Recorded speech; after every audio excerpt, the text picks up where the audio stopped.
We've heard about him dropping in the draft. It didn't go great in our interview. 48 out of 50.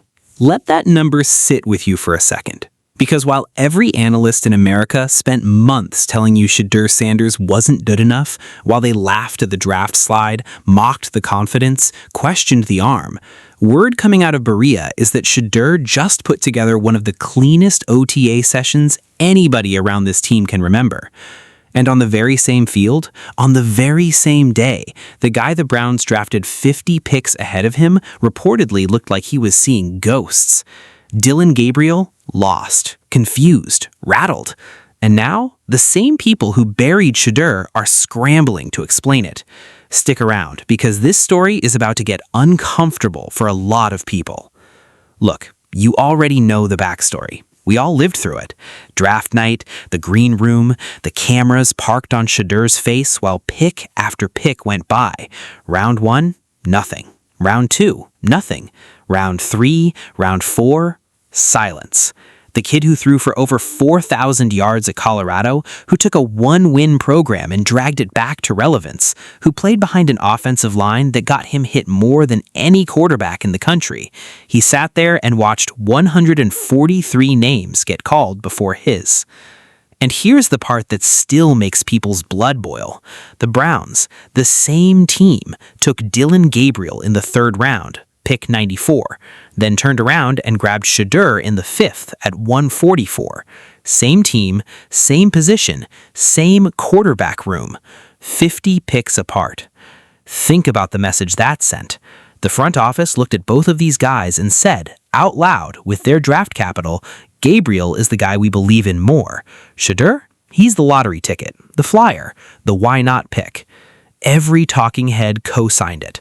Shedeur holds the ball too long, he's not athletic enough, the attitude, the cameras, the dad, it's too much. You heard it all, I heard it all. And Shedeur, he heard it all too. He just went to work. Which brings us to right now, because what's reportedly happening at these OTAs, it's turning that entire draft night narrative on its head, and the haters are absolutely losing their minds. Don't come in all cocky. And I just wonder if Shedeur has turned off enough that he plummets here. I don't know. I still contend. Cam Newton turned some people off. But Cam was so damn talented, who cared? Yeah, but Shedeur's not in his class. Well, that's what I'm saying. Caleb Williams turned some people off. Caleb's too talented. The biggest issue with Shedeur is arm, okay. Mobility, average. Size, That's the issue. Is that if people, like I keep hearing about, this kid that transferred to UCLA, Nico Iamaleava. Yeah. Everybody's like, oh, bad kid. If he lights it up at UCLA, or had he lit it up at Tennessee, he's going in the first round. He got them to the playoffs. Yes. Yeah, come on. In the end, the greater the talent. Just to be clear, I would take Shedeur at 3 if I were the Giants. You and I are both. I know people don't love him. I haven't interviewed him or anything, but I would look hard at, like, if you don't get a quarterback and you're the Giants, hello, 5-12. Like, that's where you're headed. Yeah, no. So picture the scene with me. Open OTA practice in Berea. Media lined up along the sideline with their little notepads. Coaches scattered across the field. 7-on-7 period rolls around, then full team drills, and Shedeur Sanders starts dealing. Now, the number making the rounds, and this is the number that's got everybody talking, is 48 completions on 50 attempts across the session.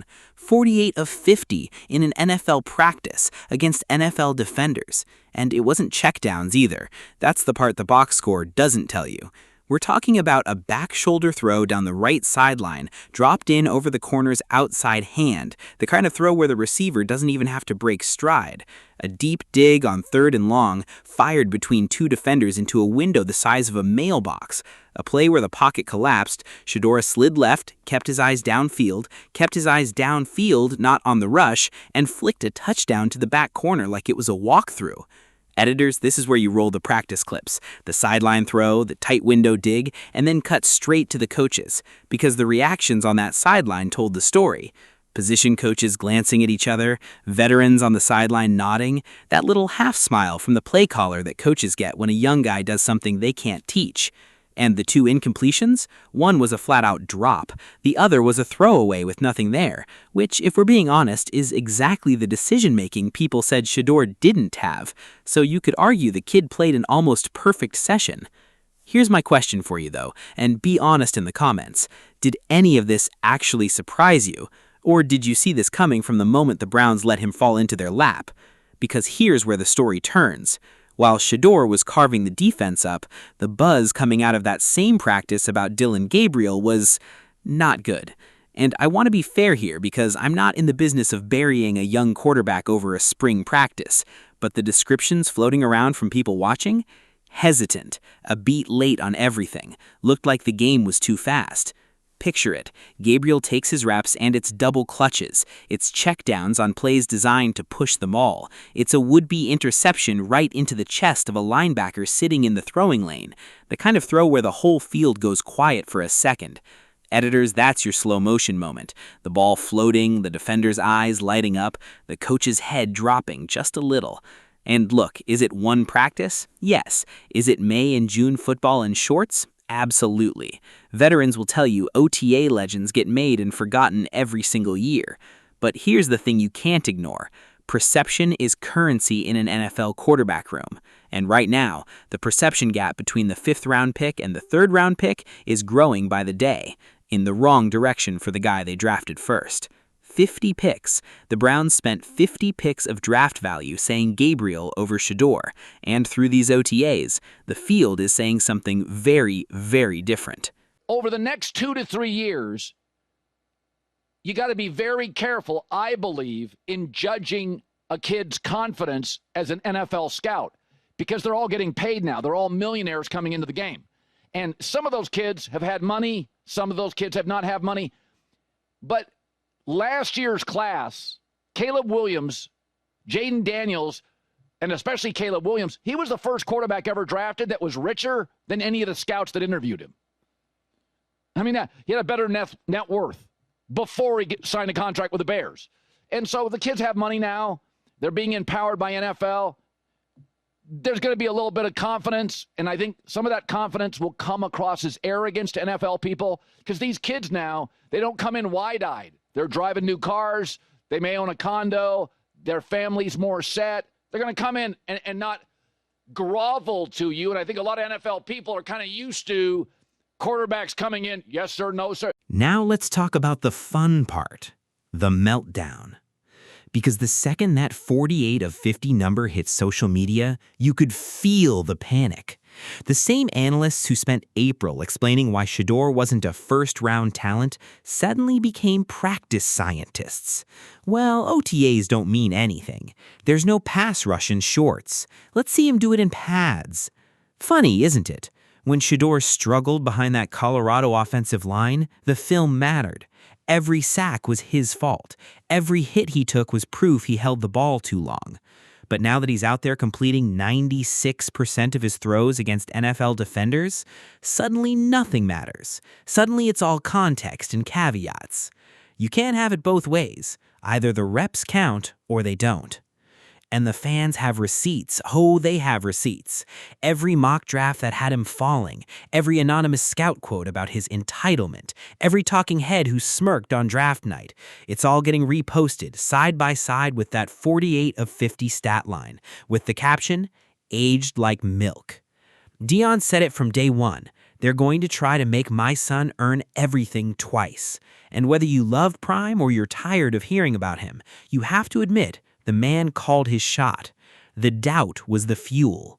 Shedeur has been playing his entire life with a target on his back because of his last name, and every time the football world tells him he's not enough, he seems to come back sharper. But here's the question that should keep Browns fans up at night, and it's not about Shedeur at all. Your Shedeur point is great. I think it's worth a larger discussion. So, Colin, you and I have run businesses. Okay? You've interviewed a lot of people. Yeah. Some kid comes in thinking he's a hot shot. Hey, how are you? What's up, man? Acting all cool and too cool for school. I've made my money. I've got my social media following. If he acts like that, are you more likely to hire him or be like, oh, if this is what he's like in the interview, what's this guy going to be like to deal with? Because I know you want to give pause that some of these coaches are older and they want yes, sir, no, sir. If Shedeur's walking in there like his stuff don't stink, I don't know that I want that in my building as a young leader of a football team. I just don't. I remember when my daughter was interviewing for jobs, and I talked to her about this. I said, I'm just going to tell you what Dad thinks. You can take this information for whatever you want, but I own a business, and I have a staff.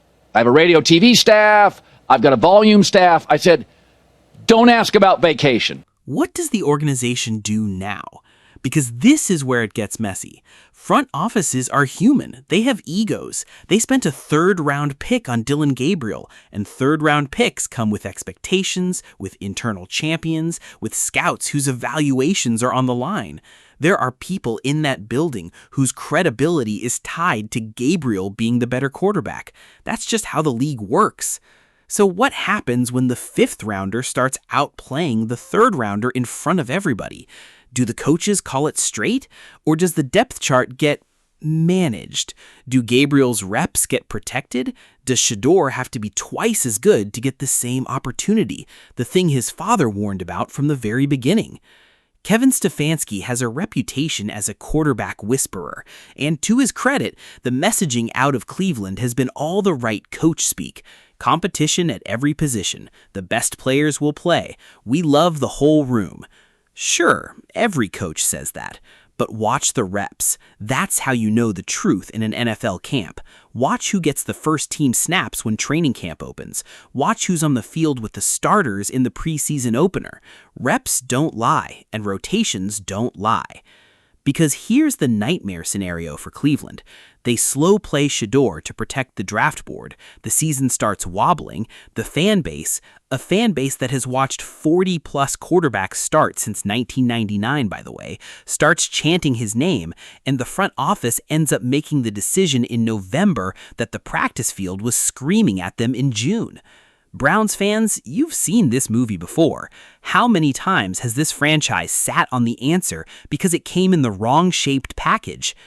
And on the flip side, if they just let the best man play, if 48 of 50 becomes the standard and Shedeur takes this job by the throat, then Cleveland might have just stumbled into the greatest draft heist of the decade, a franchise quarterback in the 5th round, because 31 other teams, and honestly their own war room for 4 rounds, were too worried about everything except the football. Step back for a second, because this is bigger than one practice. Every year, the league tells us the draft is a science. Boards, grades, analytics, thousands of hours of tape. And every year, football finds a way to humble everybody. Brady in the 6th, Prescott in the 4th, Purdy, Mr. Irrelevant, taking a team to the brink of a title. The league misses. It misses all the time. The only question is who's smart enough to admit it fast. Shedeur Sanders walked into Berea with every excuse to be bitter, publicly humiliated on the biggest stage the sport has, drafted behind a guy at his own position by his own team. And instead of pouting, the reports out of that building all spring have been the same. First one in, last one out, playbook glued to his hands, teammates gravitating toward him. Then he steps on the field and goes 48 of 50. That's not luck. That's not hype. That's a man who took every ounce of disrespect and turned it into fuel. And Dillon Gabriel? Look, his story isn't over.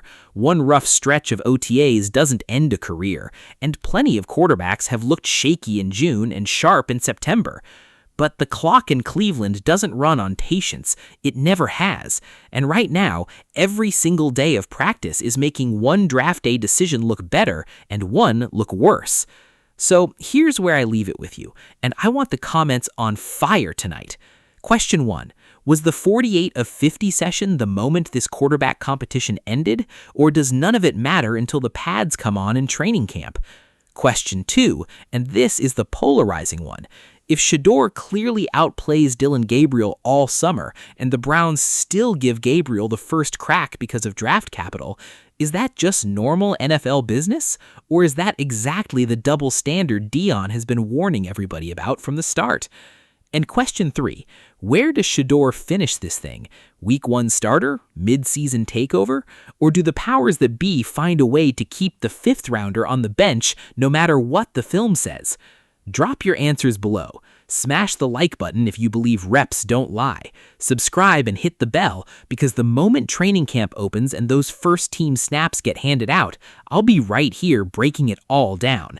The haters said he'd never make it out of the green room with his pride intact. Now they're watching him take over an NFL practice field, 2 throws shy of perfect, 48 of 50. Remember the number. Something tells me it's only the beginning.